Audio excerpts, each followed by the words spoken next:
जय श्री कृष्णा। राधे राधे। आप और आपके पूरे परिवार पर महादेव की कृपा सदैव बनी रहे।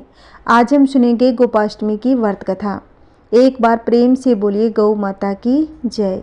कार्तिक मास के शुक्ल पक्ष की अष्टमी तिथि को गोपाष्टमी के रूप में मनाया जाता है। इस दिन गोवर्धन, गाय, बछड़े तथा गोपाल की पूजा का विधान है। शास्त्रों में कहा जाता है कि जो व्यक्ति इस दिन गायों को भोजन खिलाता है, उनकी सेवा करता है और सायंकाल के समय गाय माता की विधि विधान से पूजा करते हैं तो उसकी सभी मनोकामनाएं पूर्ण हो जाती है। अगर आज के दिन श्यामा गाय को भोजन कराया जाए तो बहुत ही अच्छा होता है। भगवान श्री कृष्ण ने अपनी बाल लीलाओं में गौ माता की सेवा की है। आधुनिक युग में यदि हम गोपाष्टमी और गौशाला के दिन दान करें और गायों की रक्षा के लिए प्रयत्न करें तो गोपाष्टमी का पर्व सार्थक माना जाता है, उसका फल भी प्राप्त होता है। पौराणिक मान्यता के अनुसार कार्तिक शुक्ल प्रतिपदा से लेकर सप्तमी तक भगवान श्री कृष्ण ने गाय, गोप और गोपियों की रक्षा के लिए अपनी उंगली पर गोवर्धन पर्वत धारण किया था। 8वें दिन देवराज इंद्र का अहंकार भंग हुआ और श्री कृष्ण की शरण में आए तथा क्षमा याचना की। तब कामदेव ने श्री कृष्ण का अभिषेक किया। तभी से कार्तिक शुक्ल अष्टमी को गोपाष्टमी का उत्सव मनाया जाता है। इस दिन गौ माता की पूजा की जाती है, साथ ही श्री कृष्ण को तरह तरह के भोग भी लगाए जाते हैं। यदि गोपाष्टमी के दिन सच्चे मन से पूजा पाठ करता है, उसकी समस्त मनोकामनाएं पूर्ण होती है।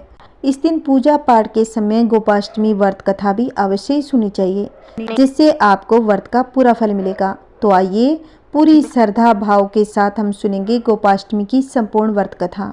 अगर आपको मेरी कथाएं अच्छी लगे तो वीडियो को लाइक करना और चैनल को सब्सक्राइब जरूर कर लेना। आइए सुनते हैं गोपाष्टमी की पौराणिक कथाएं। भगवान ने जब 6ठे वर्ष की आयु में प्रवेश किया तब एक दिन भगवान माता यशोदा से बोले कि मैया, अब हम बड़े हो गए हैं। मैया यशोदा बोली, अच्छा लला, अब तुम बड़े हो गए हो तो बताओ अब हम क्या करें। भगवान ने कहा, अब हम बछड़े चराने नहीं जाएंगे, अब हम गाय चराएंगे। मैया ने कहा, ठीक है, बाबा से पूछ लेना। मैया के इतना कहते ही झट से भगवान नंद बाबा से पूछने पहुंच गए। बाबा ने कहा कि लल्ला, अभी तुम बहुत ही छोटे हो, अभी तुम बछड़े ही चराओ। भगवान ने कहा, बाबा अब मैं बछड़े नहीं गाय ही चराऊंगा। जब भगवान नहीं माने तब बाबा बोले, ठीक है लल्ला, तुम पंडित जी को बुला लाओ, वह गोचारण का मुहूर्त देकर बता देंगे। बाबा की बात सुनकर भगवान झट से पंडित जी के पास पहुंच गए और बोले, पंडित जी आपको बाबा ने बुलाया है, गोचारण का मुहूर्त देखना है। आप आज ही का मुहूर्त बता देना, मैं आपको बहुत सारा माखन दूंगा। अब पंडित जी नंद बाबा के पास पहुंचे और बार बार पंचांग देखकर गणना करने लगे। तब नंद बाबा ने पूछा, पंडित जी क्या बात है, आप बार बार क्या गिन रहे हो। पंडित जी बोले, क्या बताएं नंद बाबा जी, केवल आज का ही मुहूर्त निकल रहा है, इसके बाद तो 1 वर्ष तक कोई मुहूर्त नहीं है। पंडित जी की बात सुनकर नंद बाबा ने भगवान को गोचारण की स्वीकृति दे दी। भगवान जो समय कोई कार्य करे वही शुभ मुहूर्त बन जाता है। उसी दिन भगवान ने गोचारण आरंभ किया और शुभ तिथि थी कार्तिक मास में शुक्ल पक्ष अष्टमी। भगवान के गोचारण आरंभ करने के कारण यह तिथि गोपाष्टमी कहलाई। माता यशोदा ने अपने लल्ला के श्रृंगार किया और जैसे ही पैरों में जूतियां पहनाने लगी तो लल्ला ने मना कर दिया। बोले, मैया यदि मेरी गाय जूतियां नहीं पहनेंगी तो मैं कैसे पहन सकता हूँ। यदि पहना सकती हो तो उन सभी को भी जूतियां पहना दो। और भगवान जब तक वृंदावन में रहे भगवान ने कभी पैरों में जूतियां नहीं पहनी। आगे आगे गाय, उनके पीछे बांसुरी बजाते भगवान, उनके पीछे बलराम और श्री कृष्ण के यश का गान करते हुए ग्वाल गोपाल। इस प्रकार से विहार करते हुए भगवान ने उस वन में प्रवेश किया। तब से भगवान की गोचारण लीला आरंभ हो गई। जब भगवान गाय चराते हुए वृंदावन जाते तब उनके चरणों से वृंदावन की भूमि अत्यंत पावन हो जाती। वह वन गायों के लिए हरी भरी घास से युक्त एवं रंग बिरंगे पुष्पों की खान बन गया था। जय श्री कृष्णा। राधे राधे। आइए एक और पौराणिक कथा सुनते हैं। एक बार की बात है, एक गांव में एक साहूकार रहता था। वह बहुत ही कंजूस था। उसकी पत्नी उससे बिल्कुल भी अलग थी। साहूकारनी बहुत ही नियम धर्म और दान पुण्य किया करती, रोज मंदिर जाती, दान धर्म करती। गोपाष्टमी आई तब सभी सहेलियां बोली कि आज तो गोपाष्टमी का पर्व है, इसलिए हम गौशाला जाकर गाय की सेवा करेंगे और आज गाय भी दान करेंगे। वह बोली, मेरा पति मुझे गोदान नहीं करने देगा, तब मैं कैसे करूँगी। एक सहेली बोली, तुम्हारे घर में सोना तो होगा। तब वह बोली, सोना तो हमारे घर में बहुत है। तब सहेलियों ने कहा कि तू सोने की गाय गढ़वा लो, उसके ऊपर मिट्टी लगाकर मिट्टी की गाय बना लो और ब्राह्मण को भोजन करा के उसको गाय का दान कर देना। अब साहूकारनी घर आकर साहूकार से बोली, आज तो गोपाष्टमी है, आज गाय का दान करते हैं। आज हम लोग भी आज गाय का दान करेंगे। साहूकार बोला, तुम्हें बहुत बातें आती है, हमने तो कभी नहीं की गाय का दान। अब साहूकारनी बोली, गाय स्वरूप नहीं देंगे तो मिट्टी की गाय तो दे ही सकते हैं, उसमें पैसा थोड़ी लगेगा। अब साहूकार बोला कि ठीक है, तो मिट्टी की गाय दान कर देना। फिर साहूकारनी बोली कि आज हम गाय दान करेंगे तो ब्राह्मण को तो जिमाना होगा। अब साहूकार तो यह भी बात मान गया कि बुला लो, कोई बात नहीं, रूखी सूखी रोटी जिमानी है, जिमा देंगे। यह सुनकर साहूकारनी प्रसन्न हो गई और एक ब्राह्मण को जिमाने का न्योता दे आई। अब ब्राह्मण के घर गई तो ब्राह्मण को कहा कि आज हमारे घर गाय का दान करूंगी, इसीलिए आज हमारे घर जिमने आ जाना। साहूकारनी तो ब्राह्मण को न्योता देकर घर आ गई। ब्राह्मण ने ब्राह्मणी से कहा, आज तो साहूकारनी के घर न्योता है, गाय दान देगी, इसीलिए जब तक मैं जिम कर आऊं तुम अपने गाय बांधने की जगह तैयार कर लेना। इधर साहूकारनी ने आटे में खूब घी मिलाकर ओसन कर रोटी बनाई, दाल बनाकर दाल में खूब घी डाल दिया। ब्राह्मण जीमते जीमते बोला कि बाई, दाल रोटी तो बहुत ही स्वादिष्ट बनाई है। वह बोली, महाराज, जैसी रोटी स्वाद है वैसी ही गाय भी बहुत अच्छी है। अब ब्राह्मण को भोजन कराकर दक्षिणा देकर मिट्टी की गाय दान में दे दी। अब ब्राह्मण मन ही मन में सोचने लगा कि साहूकारनी इतनी बड़ी बड़ी बातें कर रही थी और मिट्टी की गाय दान में दी है, चलो कोई बात नहीं, बच्चे खेल लेंगे। अब गाय लेकर ब्राह्मण घर आ गया। ब्राह्मणी बोली, गाय के लिए मैंने तो तैयारी कर ली और मिट्टी की गाय लाए हो। अब ब्राह्मण बोला कि ब्राह्मणी, जैसी गाय मुझे दी है मैं लेकर आ गया, कोई दक्षिणा देता है तो मना थोड़ी करते हैं। अब इतना बोलकर ब्राह्मण बच्चों को वह गाय देकर चला गया। अब बच्चे आंगन में खेलने लगे। रात हो गई, बच्चे तो सो गए और गाय को वहीं आंगन में छोड़ दिया। रात में बरसात आई, सब मिट्टी बह गई और सोने की गाय चमकने लगी। जब ब्राह्मण उठकर आंगन में देखने लगा कि यह क्या चमक रहा है, तब देखा कि यह तो सोने की गाय है। यह देखकर ब्राह्मण बहुत ही प्रसन्न हो गया। अब ब्राह्मण ने जैसे गाय उठाई और कहा, इससे मैं अपनी बेटी का विवाह करूंगा। थोड़े दिनों बाद साहूकार मर गया। तब वैतरणी नदी पार करने के लिए मिट्टी की गाय आई और कहने लगी, तुमने तो गाय दान नहीं दी, तुम्हारी पत्नी के कारण आई हूँ, सो मेरी पूंछ पकड़कर वैतरणी नदी पार कर लो। तब साहूकार मिट्टी की गाय की पूंछ पकड़कर वैतरणी नदी पार कर ली। थोड़ी देर बाद मिट्टी बह गई और सोने की गाय चमकने लगी। तब साहूकार ने साहूकारनी का उपकार माना और आराम से वैतरणी नदी पार करी। जय श्री कृष्णा, राधे राधे। आइए अब हम सुनेंगे गाय माता की पौराणिक कथा। इसे भी आप पूरी श्रद्धा प्रसन्नचित्त मन से सुनिएगा। एक समय की बात है, महाराजा दिलीप और देवराज इंद्र में गहरी मित्रता थी। देवराज के बुलाने पर दिलीप एक बार स्वर्ग गए। देव असुर संग्राम में देवराज ने महाराज दिलीप से सहायता मांगी। राजा दिलीप ने सहायता करने के लिए हाँ कर दी और देव असुर युद्ध हुआ। युद्ध समाप्त होने पर स्वर्ग से लौटते समय मार्ग में कामधेनु गाय मिली, किंतु सम्राट दिलीप ने पृथ्वी पर आने की आतुरता के कारण उसे देखा नहीं। कामधेनु को उन्होंने प्रणाम नहीं किया, न ही प्रदक्षिणा की। इस अपमान से रुष्ट होकर कामधेनु ने श्राप दिया, मेरी संतान नंदिनी गाय यदि कृपा न करे तो यह पुत्रहीन ही रहेगा। महाराज दिलीप को श्राप का कुछ पता भी नहीं था, किंतु उनके कोई पुत्र न होने से वे स्वयं महारानी तथा प्रजा के लोग भी चिंतित एवं दुखी रहते। पुत्र प्राप्ति की इच्छा से महाराज दिलीप रानी के साथ कुल गुरु महर्षि वशिष्ठ के आश्रम पर जा पहुँचे। महर्षि सब कुछ समझ गए। महर्षि ने कहा, यह गौ माता के अपमान के पाप का फल है। सुरभि गौ की पुत्री नंदिनी गाय हमारे आश्रम पर विराजती है। महर्षि ने आदेश दिया, कुछ काल आश्रम में रहो और मेरी कामधेनु नंदिनी की सेवा करो। महाराज ने गुरु की आज्ञा स्वीकार कर ली। महारानी सुदक्षिणा प्रातःकाल उस गां माता की भली भांति पूजा किया करती थी। आरती उतार कर नंदिनी को पति के संरक्षण में वन में चरने के लिए विदा करती। सम्राट दिन भर छाया की भांति उसका अनुगमन करते, उसके ठहरने पर ठहरते, चलने पर चलते, बैठने पर बैठते और जल पीने पर जल पीते। संध्या काल में जब सम्राट के आगे आगे बाल वत्सानंदिनी आश्रम को लौटती तो महारानी देवी सुदक्षिणा हाथ में अक्षत पात्र लेकर उसकी प्रदक्षिणा करके उसे प्रणाम करती और अक्षत आदि से पुत्र प्राप्ति रूप अभीष्ट सिद्धि देने वाली उस नंदिनी का विधिवत पूजा किया करती। फिर वह गाय अपने बछड़े को दूध पिलाती।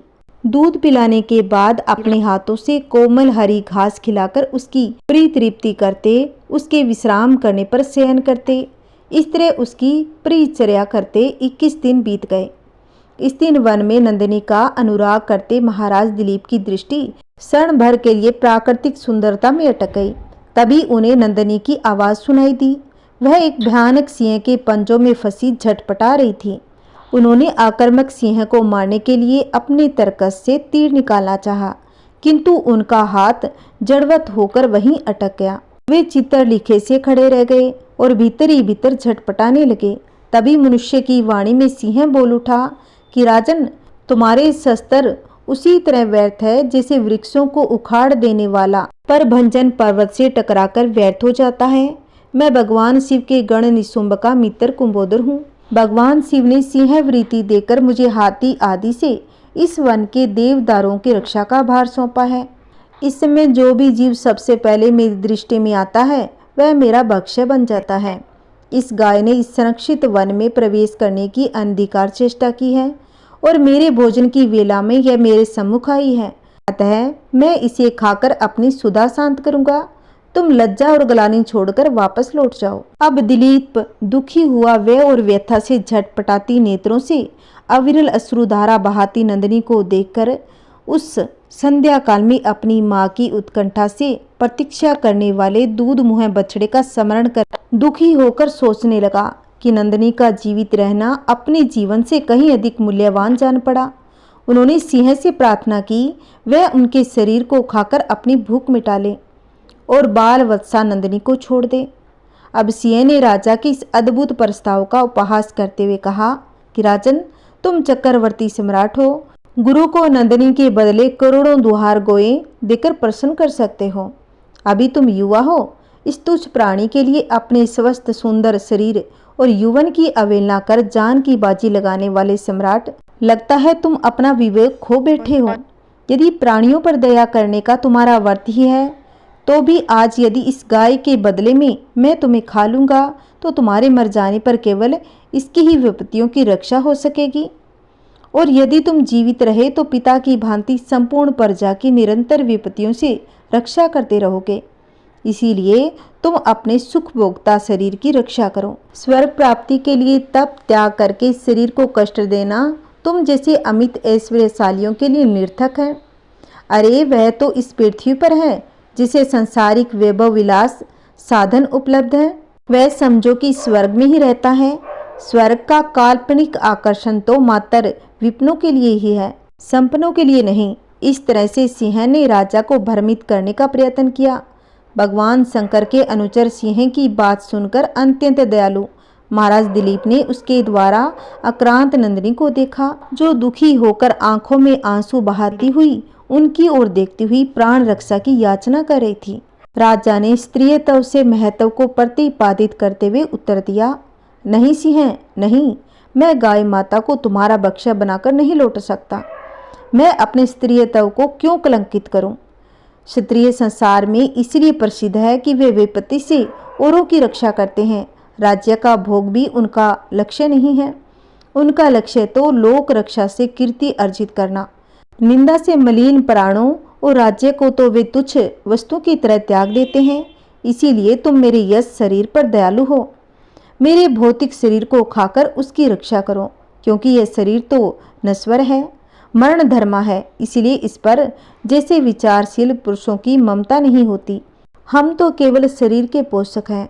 यह मांस का शरीर न भी रहे, परंतु गाय की रक्षा से मेरा शरीर सुरक्षित रहेगा। संसार यही कहेगा कि गाय माता की रक्षा के लिए एक सूर्य वंश के राजा ने प्राण की आहुति दे दी। एक चक्रवर्ती सम्राट के प्राणों से भी अधिक मूल्यवान एक गाय है। सिंह ने कहा, अगर आप अपना शरीर मेरा आहार बनाना ही चाहते हो तो ठीक है। सिंह के स्वीकृति दे देने पर राजश्री दिलीप ने शस्त्रों को फेंक दिया। उसके आगे अपना शरीर मांस पिंड की तरह खाने के लिए डाल दिया। वे जाके सिर झुकाए आक्रमण की प्रतीक्षा करने लगे।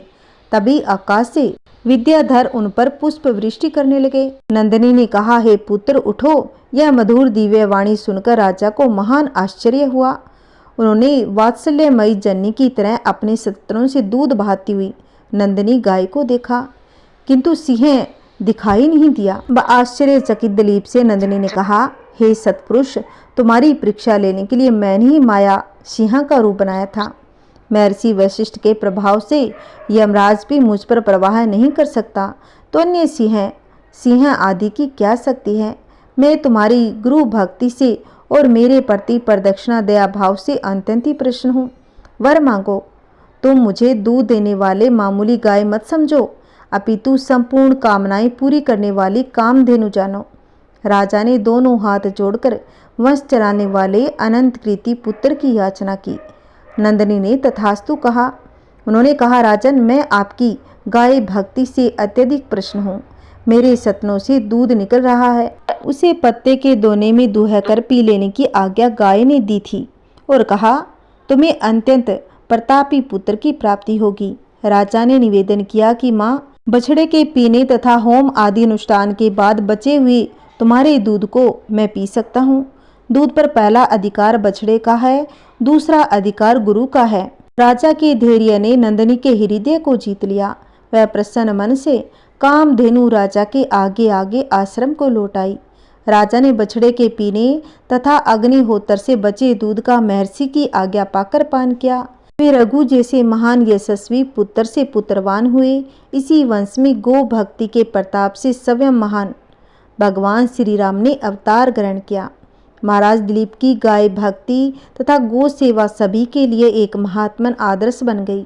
इसलिए आज भी गाय भक्तों के परिगणना में महाराज दिलीप का नाम बड़े ही श्रद्धा भाव एवं आदर से सबसे पहले लिया जाता है। बोलिए गाय माता की जय। आइए अब सुनते हैं गाय माता की आरती।